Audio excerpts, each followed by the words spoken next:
Thomas the tank engine was ill. Workmen had tried to make him better, but it was no use.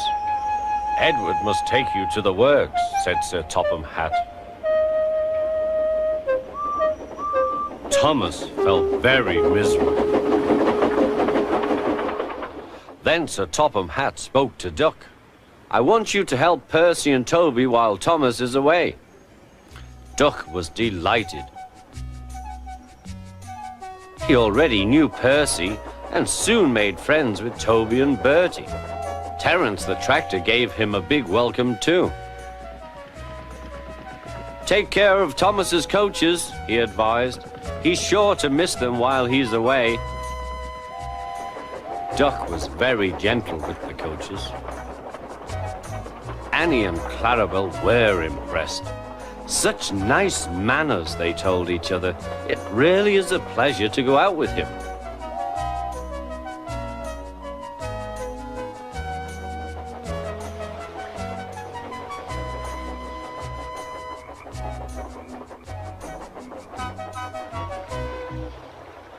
When Thomas came back, Annie and Clarabel told him how well Duck had managed. Thomas was so pleased to be home that he soon forgot to be jealous.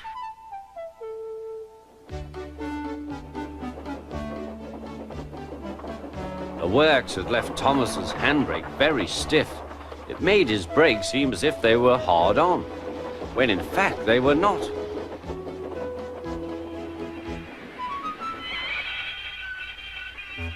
As a result, he and his coaches often overran the platform.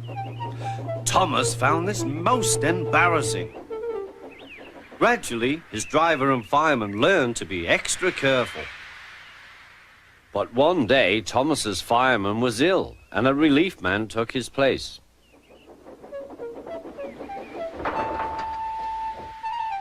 The fireman had fastened the coupling and joined the driver and station master on the platform to wait for Henry's passengers.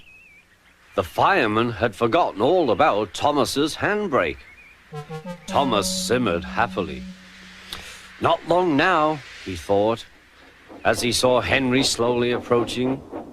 But Thomas's brakes were not hard on, and suddenly he felt his wheels begin to move. He tried to stop, but he couldn't without his driver and fireman. He tried to whistle a warning, but he couldn't do that either. The conductor, driver, fireman, and passengers were all stranded on the platform. "Stop! Stop!" shrieked Annie and Clarabel. But Thomas, with plenty of steam, kept on going. The alarm went out down the line. "Stop the runaway!" There, ready for action, was Harold the helicopter. The inspector had made a plan, and together they took off into the sky.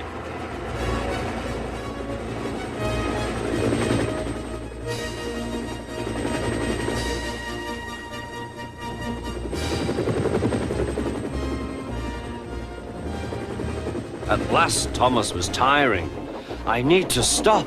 I need to stop," he panted wearily. As they neared the next station, Thomas saw Harold land.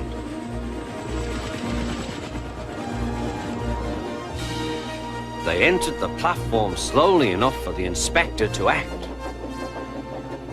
Judging his moment, the inspector scrambled into the cab and screwed the brake hard on. At last, Thomas stopped. Both he and the inspector were very relieved. Then they thanked Harold. "Think nothing of it," wailed Harold. "Glad to be of service any time." "Phew," remarked the inspector. "We must never let this happen again, Thomas." Wearily, Thomas agreed with him.